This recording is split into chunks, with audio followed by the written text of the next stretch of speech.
Bienvenidos a su curso El Proyecto Académico Comunitario PAC, Marco Teórico Constitucional y Legal, elaborado por el equipo de Proyecto 1 Fisioterapia, conformado por la profesora Zoraida Ruades, la profesora María Pino, la profesora Damaris Martínez y el profesor Roy Dos Ramos. El proyecto académico comunitario tiene como propósito principal, este proyecto 1, desarrollar en el estudiante las competencias básicas y fundamentales para comprender principios, conceptos y herramientas para el inicio de la planificación, diseño, conformación y desarrollo del proyecto académico comunitario PAC, en el marco de una estrategia académico-comunitaria basada en la participación ciudadana estudiantil. Entonces, como lo dice muy bien el propósito, este proyecto académico-comunitario, a través de este primer curso, vamos a conocer cuál es el marco teórico, constitucional y legal del proyecto que llevaremos a cabo durante todo este periodo académico. Sin más nada que agregar y esperando que este curso realmente proporcione las herramientas necesarias en este inicio, vamos a comenzar.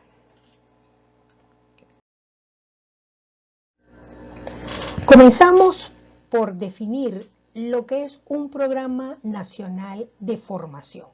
Según la documentación, son estudios conducentes a grado académico creados mediante resolución 2963 del 13 de mayo del 2008, publicado en Gaceta Oficial número 38.930.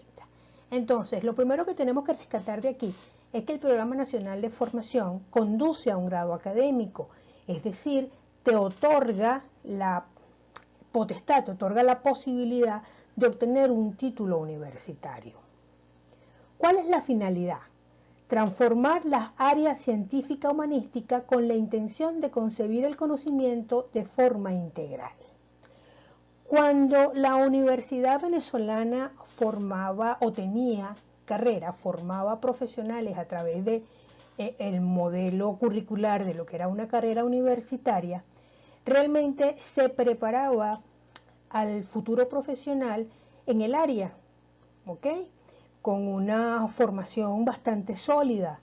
Sin embargo, carecía este profesional de una visión integral del conocimiento, o sea, no era capaz de poder unificar conocimiento, poder combinar, hacer una convicción transdisciplinaria del conocimiento. Le era muy difícil por la manera en que se abordaba la información dentro de las aulas. Con el PNF, esta situación cambia, porque entonces esas áreas científico-humanísticas, esas áreas donde se desarrolla el perfil del profesional, se busca que éste lo absorba lo perciba de manera integral y pueda entonces combinar o poder combinar, sí, exactamente, esa es la palabra, su conocimiento, el conocimiento que está adquiriendo como profesional de un área específica con otras áreas del conocimiento. ¿Y esto qué nos permite? Pues nos permite que este nuevo profesional tenga una visión mucho más amplia de la realidad y por supuesto pueda hacer un diagnóstico y pueda hacer una percepción mucho más certera de lo que es la realidad. ¿Cuáles son las características de estos PNF? Formación humanista, ¿ok? Aquí entonces vamos a combinar lo que es la formación del profesional de cualquiera de sus áreas con una formación humanista, ¿ok? Donde la historia, la filosofía, la literatura, este tipo de conocimiento también va a formar parte del perfil de este profesional. Vinculación con las comunidades, con el ejercicio profesional. ¿Qué significa esto? Que entonces ya simplemente no es únicamente este profesional que está dentro de un aula, obtiene un título y se va a la calle a trabajar, sino que desde que está este profesional en formación dentro de las aulas, también va a compartir ese conocimiento que él está adquiriendo con las comunidades, va a poner ese conocimiento al servicio de las comunidades. Otra característica es que son espacios educativos dialógicos. ¿Qué significa esto? Que ya entonces no es simplemente o únicamente el docente el responsable de impartir conocimientos, sino que van a ser espacios de diálogo donde lo que tenga que decir este nuevo profesional, este futuro profesional, también será tomado en cuenta y también va a ser parte de ese conocimiento que él va a adquirir. Procesos de vinculación social y creación intelectual. ¿Qué va a generar estos espacios dialógicos? ¿Qué va a generar que este estudiante esté en contacto con las comunidades? Bueno, que va a acrecentar su creatividad y le va a permitir entonces a crear intelectualmente, a tener cosas que decir a través de la palabra, porque va a estar siempre vinculado a su realidad.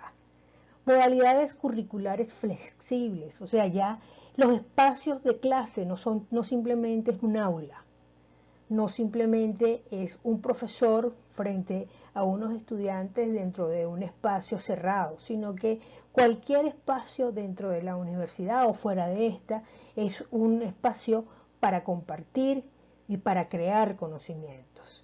Se va a evaluar en procesos, es decir, vamos a poner el enfoque más en cómo el muchacho va a ir adquiriendo el conocimiento, más que la evaluación final, que ese examen, que ese proceso de evaluación que se hacía al final de que el estudiante adquiriera el conocimiento. Y finalmente, reconocimiento de la experiencia. Es decir, cuando una persona ya viene con un conocimiento previo y puede certificarlo, puede demostrar que ya lo conoce, la universidad pues estaría en disposición de acreditarle esa experiencia y sumárselo a la formación que viene adquiriendo. El proyecto académico comunitario PAC se puede definir como el eje transversal del currículo que permite la creación de redes de conocimiento que se orienten hacia la transformación social a través del desarrollo sustentable de las regiones. ¿Qué es eso de eje transversal del currículo? Es decir, que el proyecto académico comunitario requiere de nutrirse de las diferentes unidades curriculares que el estudiante va a ver durante un año para poderse construir.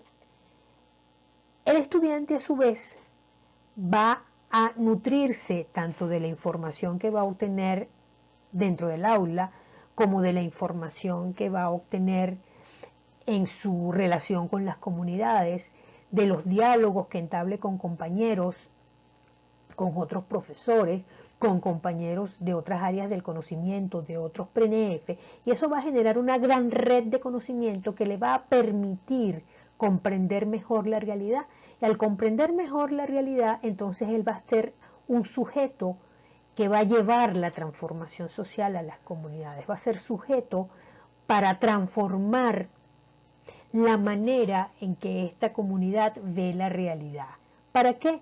Para generar un desarrollo sustentable de estas regiones, para mejorar la calidad de vida de estas regiones. El proyecto académico comunitario está dimensionado estratégicamente en tres grandes áreas. En el área sociopolítico, en el área científico-técnico y en el área ético-moral. Cuando hablamos de la dimensión estratégica sociopolítica, hablamos de que el PAP contribuye al modelo de organización político-social e ideológico del país, haciendo énfasis en el desarrollo de lo social. En la dimensión estratégica científico-técnica es que todo ese conocimiento que el estudiante adquiere dentro de las aulas en su formación como profesional va a estar al servicio de la sociedad y va a contribuir a mejorar la calidad de vida de esta sociedad. Y finalmente, la dimensión estratégica ético-moral va a estar orientado más hacia la relación de ese futuro profesional con su entorno, la relación de respeto que debe tener con respecto a la gente, a las personas con las que va a compartir, más allá del aspecto ético-moral como profesional, es el aspecto ético-moral como persona, como investigador, es el respeto a mí mismo y el respeto al otro. ¿Cuál es el propósito del proyecto académico comunitario? Pues es desarrollar en ese futuro profesional esas competencias fundamentales para ser un sujeto de transformación social. El proyecto le va a permitir tener herramientas, tener competencias para poder ser un sujeto de transformación de su propio entorno. Para ello, entonces, se basa en dos principios conceptuales fundamentales, como lo son la educación popular y el construccionismo social. La educación popular de mano de dos grandes pensadores, el venezolano Simón Rodríguez, pedagogo del siglo XIX, quien soñó con una república basada en la igualdad, la tolerancia y la libertad. Para Rodríguez, educar era sinónimo de libertad, de creatividad, ¿ok? De que la persona pudiera entonces transformar su realidad producto de su propia creatividad y de su propia libertad.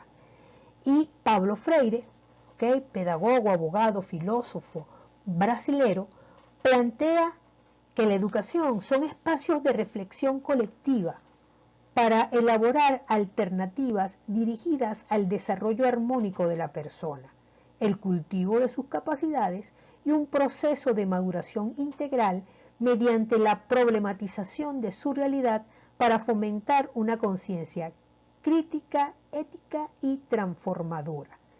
Entiende el problematizar, eje central de su propuesta, como la forma de conocer y de situarse en el mundo, lo que implica la intervención sobre la realidad y la producción de un sujeto crítico, actitud de cuestionamiento, de duda, de no aceptación pasiva del saber que existe sobre el sujeto, la necesidad de que el conocimiento sea producido dialógicamente o comunicativamente. Es decir, para Freire, educar entonces es tener una visión crítica de la realidad.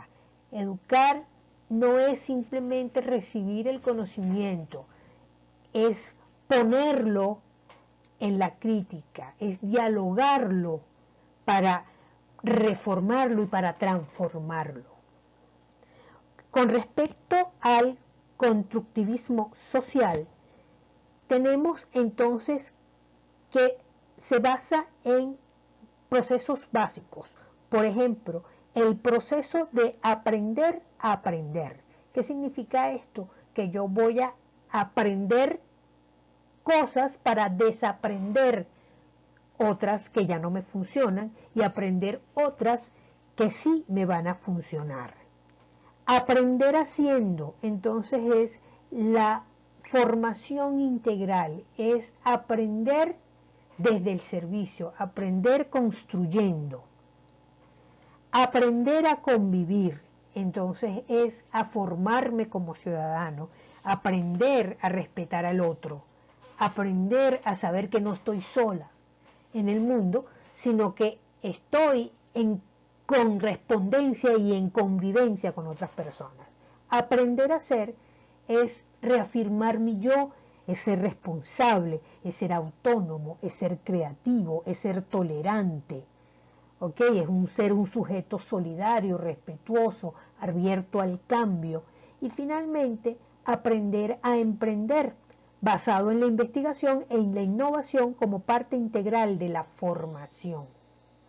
En definitiva, Entonces, el proyecto académico comunitario nos va a llevar a ser sujetos de transformación social, ¿ok? A darle respuesta real, contundente y asertiva a las necesidades del país.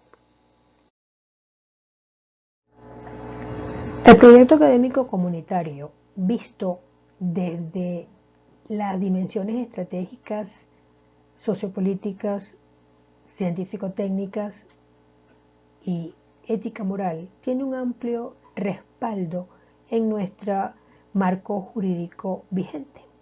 La Constitución de la República Bolivariana de Venezuela, en su artículo del 1 al 9, entre muchas cosas que nos plantean, quiero rescatar los fines esenciales, que son la defensa y el desarrollo de la persona y el respeto a su dignidad. Cuando nuestros muchachos realizan el proyecto, cuando van a las comunidades a hacer sus proyectos, están empoderando al ciudadano, están dotando al ciudadano de información que le va a permitir ser corresponsable del cuidado de su propia salud. Con respecto a los derechos políticos de participación ciudadana, en su artículo 62 y 70, nos hablan que toda persona tiene derecho a participar de los asuntos públicos y lo hace a través de distintos mecanismos como son las elecciones, la consulta popular, el referéndum, la asamblea de ciudadanos y ciudadanas, y todos estos mecanismos son vinculantes a los asuntos públicos, vinculantes a las acciones que se tomen allí, a las decisiones que se tomen allí. Los proyectos pueden y deben ser parte de esas acciones para que pasen a formar parte de las políticas públicas en los espacios locales de participación. Con respecto a los derechos sociales y de la familia, en su artículo 79, los jóvenes tienen el derecho y el deber de ser sujetos activos en el proceso del desarrollo del país. Por supuesto, a través del proyecto ellos están contribuyendo a este desarrollo del país.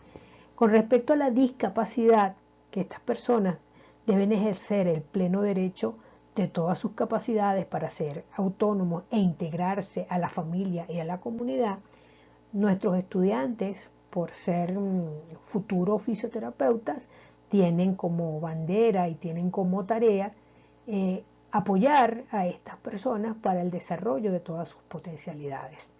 Con respecto a los artículos de salud que van del 83 al 86, nos hablan que la salud es un derecho social fundamental, ¿okay? Que el Estado va a regir las políticas de salud y que la universidad y los centros de investigación deben formar al personal profesional y técnico para que entonces apoye a estas personas, para que les brinde la salud a estas personas. Por supuesto, nuestros estudiantes son parte del personal de salud.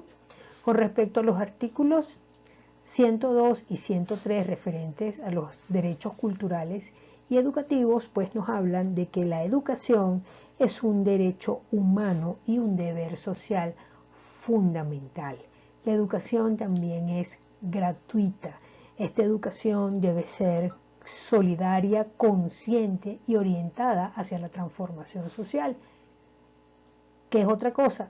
Los proyectos no es más que contribución, con mecanismos para la transformación social de nuestra sociedad. Los derechos de los pueblos indígenas en su artículo 119 y 122, pues nos plantea que estos pueblos tienen su propia manera de organizarse política, económica, cultural y socialmente, y el Estado lo reconoce. Por lo tanto, nuestros estudiantes y nuestros proyectos deben respetar esas condiciones de estos pueblos originarios. En cuanto a los derechos ambientales, en su artículo 127, pues nos plantea que todos debemos proteger el ambiente por nuestro propio bien y por el bien de las generaciones futuras, pues nuestros proyectos deben ser respetuosos del equilibrio ecológico y debemos entonces respetar los espacios donde estemos trabajando. Derechos constitucionales como el artículo 130 al 135 nos habla que nosotros debemos defender la patria, debemos defender la ciudadanía, ¿ok? Tenemos responsabilidades sociales, debemos participar activamente en la vida política, civil y comunitaria. También tenemos que pagar nuestros impuestos, prestar servicio civil y militar si es necesario o es necesario para la defensa, la preservación y el desarrollo del país. A través del proyecto nosotros estamos preservando lo que somos como país, nuestra patria, la estamos defendiendo, porque a través de estos proyectos estamos presentando, estamos demostrando nuestra corresponsabilidad social. ¿Okay? Con respecto a los artículos de poder público municipal que van del 168 y el 184, planteamos que los municipios son la unidad política primaria, ¿ok? Y es allí sobre los cuales nuestros proyectos van a actuar, ¿ok? Porque es allí donde el servicio público le llega al ciudadano y la ley, la Constitución en sus artículos 168 y 184 respectivamente, nos hablan de que el ciudadano debe ser un sujeto activo, corresponsable de la gestión pública local y estatal. Y a través de estos proyectos, con este instrumento, el ciudadano puede empoderarse y ser ese sujeto activo que sea autogestionario y cogestionario de la empresa pública.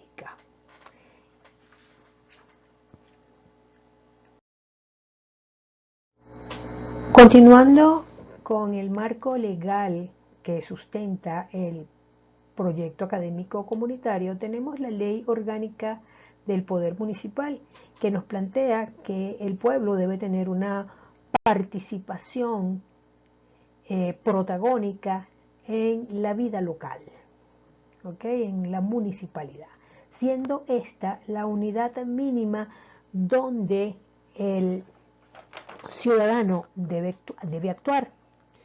Este ciudadano tiene la potestad de diseñar, planificar, ejecutar, controlar y evaluar la gestión pública e inclusive pedirle cuentas a las autoridades que están encargadas del municipio.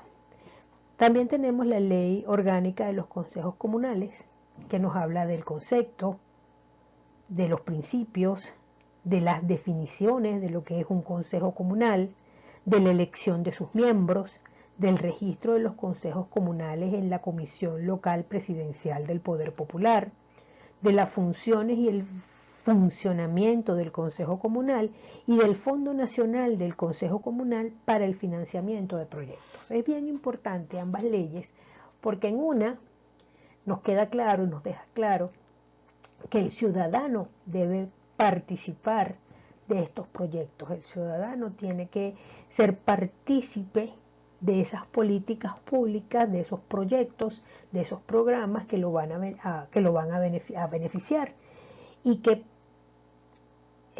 a su vez la ciudadanía tiene que estar organizada en consejos comunales porque de esta forma, con esta estructura de organización, pues puede acceder a esos proyectos directamente.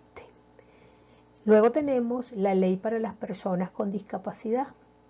Esta ley es sumamente importante porque le garantiza a estas personas el ejercicio pleno de sus derechos y deberes en igualdad de condiciones, bajo un sistema de protección integral. Nuestros estudiantes, futuros fisioterapeutas, deben tener claro y estar conscientes de que son ellos parte de los responsables en que estas personas alcancen el máximo de su potencial para poder ejercer sus derechos y sus deberes.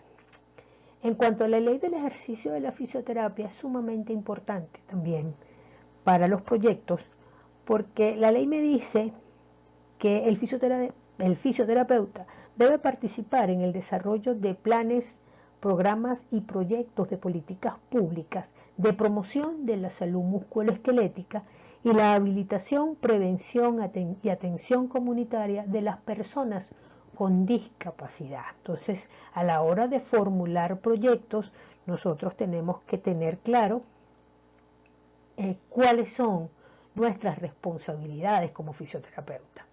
Y finalmente, tenemos el Reglamento para la Gestión y Evaluación de los PNF del año 2009.